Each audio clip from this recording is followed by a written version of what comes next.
Welcome, कैसे आप? कैसे आप भाई? और लंबे हो गए आप।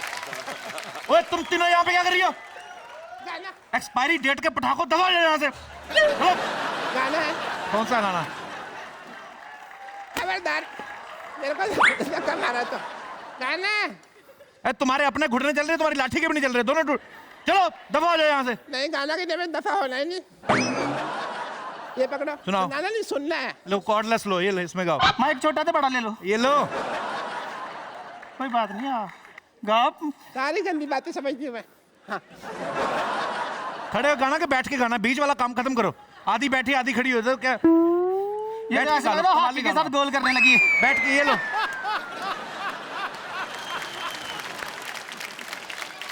अच्छा, जैसा हम सब जानते हैं, फरहान के फादर साहब जो हैं जावेद अख्तर साहब, हमारे देश के लेजेंडरी पोएट हैं और वो हमेशा ही बड़ा ध्यान रखते हैं बाजी, सही मौके पे सही लफ्ज़ को इस्तेमाल करने में, कहाँ पे कैसा लफ्ज़ इस्तेमाल करें, उसका कैसा वजन होना चाहिए, मीटर उसका। सर आपने जब उनको रॉक ऑन के लिए पहाड़ों नदियों की बातों से हटके आपने जब उनको नावल और टावल जैसे वर्ड दिए तो उन्होंने इजीली एक्सेप्ट कर लिया था उन्होंने? हाँ बिल्कुल, एक्चुअली वो जो गाना था मेरी लॉन्ड्री का बिल पहले उन्होंने लिखा था। अच्छा। उसके बाद उसका ट्यून बना था। तो वो चाहते थे, क्योंकि रॉक ऑन एक ऐसी फिल्म है जी, जिसमें जो गाने हैं उसमें कोई सिचुएशन है नहीं। जी। जैसे ज्यादातर स्टोरी में लव सॉन्ग होता है या एक इमोशनल गाना होगा या जो भी होगा। रॉक ऑन बैंड की कहानी है तो बैंड कुछ भी लिख सकता है जी। तो उन्होंने कहा कि एक्चुअली ये ज्यादा चैलेंजिंग है। ओके। क्योंकि इसमें उन्हें कोई सिचुएशन दी नहीं जा रही है कि किस तरह का गाना वो लिखें। तो पहले वाले में पिछले 7 दिन जो लॉन्ड्री का बिल गाना है जी, सिंबाद द सेलर और तुम हो तो, ये तीनों पहले लिखे गए थे। अच्छा। उसके बाद शंकर एहसान लॉय ने कंपोज किए। और इस फिल्म में भी वो जहाँ जो गाना है वो पहले लिखा गया था, तेरे मेरे दिल पहले लिखा गया था। तो ऐसे हुआ है इस एल्बम। तो मतलब जावेद साहब ने रैंडमली अपने लिए वैसे ही लिखे थे वो गाने? हाँ शायद, क्योंकि ये वर्ड्स वो ज़्यादा उन्हें यूज़ करने के लिए मिलते नहीं है दूसरे गानों में। टावल, नॉवल जो आप कह रहे हैं, तो वो बचा के रखते हैं ये कोटा। उनको हो सकता है आइडिया लग गया हो कि फरहान ऐसी फिल्म बनाएंगे दोबारा, किससे पहले कि वो मेरे पास आए, मैं पहले लिख के रख देता हूँ। हाँ बिल्कुल, ऐसा भी हो सकता है। इसमें उन्होंने मशीन भी डाल दिया है। इस अच्छा। वाले एल्बम में मशीन आ गया है, अजगर आ गए हैं, काफ़ी सारी चीज़ें इस रॉक ऑन 2 में आ गए हैं। तो जावेद साहब गुरु लोग हैं, हर सिचुएशन में अपने आप को ढाल लेते हैं और इस फिल्म में भी जो उन्होंने गाने लिखे हैं बहुत ही बाकमाल हैं। आपको बहुत बहुत बधाई सर इसके लिए। बैठिए प्लीज। थोड़ा सा कुछ हुआ था, क्या बोल रहे थे आप लोग, क्या डिमांड कर रहे थे?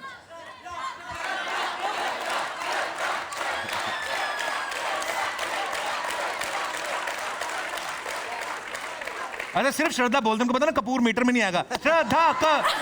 चलिए बैठिए, बहुत बहुत शुक्रिया आपके प्यार का। अर्जुन सर, आप रॉक ऑन में भी थे, रॉक ऑन 2 में भी हैं, बड़ा इंपॉर्टेंट हिस्सा रहते हैं आप हमेशा रॉक ऑन में। आपको सर गाने में जाने का शौक है वैसे? हालांकि मैंने सुना है कि आपका एक डिस्क भी है दिल्ली में। मैं भी बाथरूम सिंगर हूं, मैं बगैर बाथरूम में ही गाता हूं। आप भी बाथरूम में गाते हैं? हाँ, बाथरूम के बाहर नहीं गाता हूं, बिल्कुल नहीं। तो नहीं, फिर भी आपको शौक है लेकिन मतलब? हाँ, म्यूजिक में शौक है डेफिनेटली। ये डीजे करते हैं।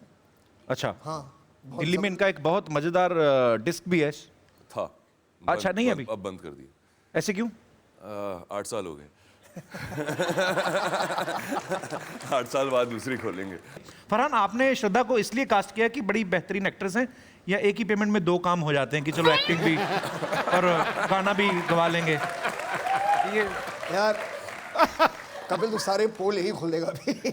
मतलब एक तो स्टोरी की डिमांड तो है कि एक्टर्स गाएं भी, पर फर्क तो पड़ता है। हाँ ऑफ कोर्स पड़ता है, लेकिन नहीं, जैसे इन्होंने कहा कि ये बहुत ज़रूरी था कि जो एक्टर इस रोल को प्ले करे, जिया शर्मा है इनके कैरेक्टर का नाम जी, तो जो इस रोल को प्ले करे, that she should Singh her own songs. क्योंकि ये जो फिल्म है, ये जो एक एसोसिएशन है ऑडियंस की इस फिल्म से भी, वो यही है कि जो एक्टर्स हैं इस फिल्म में, जैसे अर्जुन ने एक्चुअली वो जो सारे कॉर्ड्स आप सुन रहे हैं, जो लीड्स आप देख रहे हैं, जो गिटार हैं उन्होंने सीखे हैं। अरे वाह। पूरब ने सारे जो ड्रम पैटर्न्स हैं वो सब सीखे हैं। तो इसी तरह से एवरीबडी शुड परफॉर्म। तो जब आप देखें तो लगे कि यार this is a real band, ऐसी फीलिंग आई। तो ये एक ईमानदार फिल्म है, नो वीएफएक्स। आपको पता है जब रॉक ऑन 2 की शूटिंग चल रही थी उस समय बागी की भी शूटिंग चल रही थी। ऐसा हमने न्यूज़ में सुना था कि एक बार आपने 72 आवर्स शूट किया लगातार। 72 आवर्स नहीं, 72 कितना था? मतलब ऑफ कोर्स दोनों स्केड्यूल्स साथ में ही थे, तो थोड़ा हेक्टिक हुआ था, लेकिन बहुत मज़ा आया। पर भगवान का दिया सब कुछ है, क्यों मारा मारी इतनी पैसे के लिए? आराम से क्यों नहीं करते?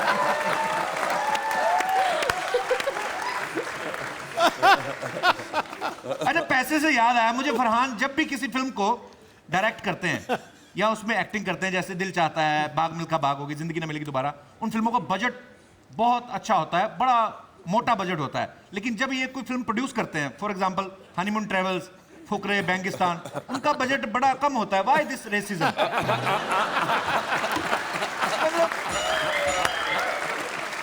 ऐसा क्यों करना है? रेसिज्म कहाँ से आ गया इसमें? मेरी सुपरस्टिशन है। अच्छा, ये अच्छा जवाब है। ये मेरी ये सुपरस्टिशन मेरी है सुपरस्टिशन। कि अपनी फिल्म हो तो ज्यादा पैसा लगाना है, दूसरे की हो तो कम लगाना है। पूछता हूँ अभी बड़े बड़े बजट में मैं क्या करूँ? ये करेक्ट आंसर है। आपको पता है पाजी, श्रद्धा को भी एक सुपरस्टिशन है कि इनके पापा शक्ति कपूर साहब जब भी इनकी कोई फिल्म दिल्ली में बैठ के देखते हैं तो वो हिट हो जाती है। आपने कोई और सिटी, भोपाल वगैरह ट्राई किया कभी आपने? नहीं, ऐसा क्यों लगता है श्रद्धा आपको? मतलब उन्होंने ही एक्चुअली नोटिस किया। उन्होंने कहा कि मुझे लगता है कि ये कुछ लक फैक्टर है कि मैं दिल्ली में जाके पिक्चर देखता हूँ ना तो वो हिट हो जाती है। तो उन्होंने कहा तो मेरा भी दिमाग चलने लगा, तो मुझे भी लगा अरे हाँ शायद।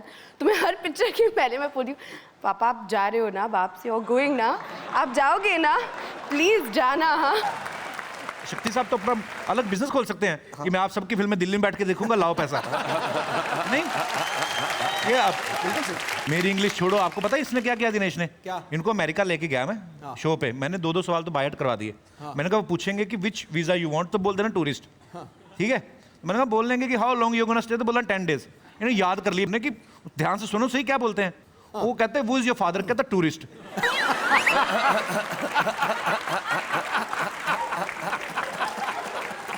दूसरा सवाल वो कहता हाउ ओल्ड यू आर, कहता 10 डेज। मुंह पे ठप्पा लगा गया है। हमने ऐसा कहीं सुना है कि अर्जुन सर के पास ना कॉलेज टाइम में स्कूटर था, और जब इतने हैंडसम है तो जाहिर सी बात है काफी प्यार प्रेम संबंध होते हैं, एक प्यार बढ़ाना चाहिए, प्यार बढ़ने से बढ़ता है। तो जब इनको किसी लड़की के साथ घूमने जाना होता तो ये दोस्त की बाइक लेके जाते थे। तो स्कूटर पे मतलब क्योंकि जस्ट बिकॉज कि स्कूटर पे लड़कियां ऐसे बैठती हैं ऐसे और बाइक पे ऐसे, तो आपको अच्छा लगता था, मतलब करीबी ऐसे, इस वजह से ऐसे ही। I am just asking. ये बात सही है लेकिन ब्रेक दोनों में।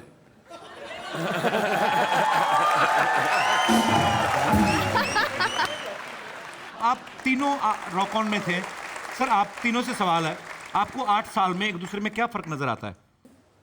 नहीं, थोड़ी बहुत एजिंग तो सभी की हो ही गई है। वो तो सबकी 8 साल बड़ी ना, प्राची को छोड़ के। प्राची की 2 साल बड़ी होगी। हाँ। क्योंकि लड़की है, लड़कों की तो 8 में है तो 8 ही 8 बढ़ेगी। महीने हैं? 8 महीने सिर्फ। Sorry for my mistake, I apologize from the depth of my heart. हाँ, तो प्राची आपको क्या चेंज नजर आया 8 साल में? जी जी, अर्जुन और फरहान में। अर्जुन, आई थिंक अर्जुन और हैंडसम हो गए हैं। अच्छा, मतलब पहले नहीं थे, डोंट यू गाइस एग्री? ज्यादा हो गए पहले से। हाँ, आई थिंक सो, यस। और फरहान जो है वो हैंडसम तो और हो ही गए हैं, मगर आई थिंक ही जिस तरह वो अब गाते हैं और गिटार बजाते हैं वो और भी खूबसूरत हो गया है। तो समय के साथ सब में निखार रहा है, अच्छी बात है। अर्जुन बाजी, आप सुपर मॉडल रहे हैं, आपने बड़े बड़े डिजाइनर्स के कपड़े पहने हैं। जी, एक चीज हम करते थे फिल्म पे कि शॉट के पहले जी, किसी को हंसाना, ताकि वो थोड़ा बहुत कंसंट्रेट ना कर पाए अपने सीन में। तो रॉक ऑन 1 के एंड में जब अर्जुन स्टेज पे है और एक बहुत ही एक मेमोरेबल मोमेंट होने वाला सबसे है इम्पोर्टेंट सीन है। अच्छा, सबसे इम्पोर्टेंट सीन कि वो टैक्सी से उठकर निकल लेते हैं ना, डेबी का हाथ छोड़ के कि मैं जा रहा हूँ, मुझे मेरे बैंड को मेरी ज़रूरत है। जी। तो स्टेज पे पहुँचते हैं और सिंबाद द सेलर हम गाते हैं, और उसके बाद इमोशनल मोमेंट होता है कि डेबी आती है स्टेज पर, जो उसे देखता है जी, आंखों में थोड़े बहुत आंसू आ जाते हैं, और मैं जाके उससे कहता हूँ कि डेबी आई है, and he turns around and he sees हर। तो मैं गया उसके पास, मैंने कहा और मैंने कहा डेबी बनिए का बिल लेके आई है। डेबी बनिए का बिल लेके आई है। डेबी बनिए का बिल लेके आई, क्योंकि पूरे फिल्म में वो कह रही है कि पैसे नहीं है, ये कैसे भरेंगे, वो कैसे भरेंगे। यहाँ पर भी पहुँच गई स्टेज पे, तो और ये कह रहा है कि मुझे उसी शॉट की वजह से नेशनल अवार्ड मिला।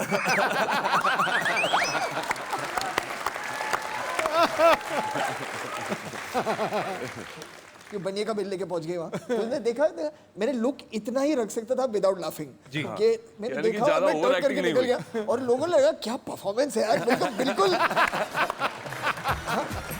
सिंगर नहीं किया उसने।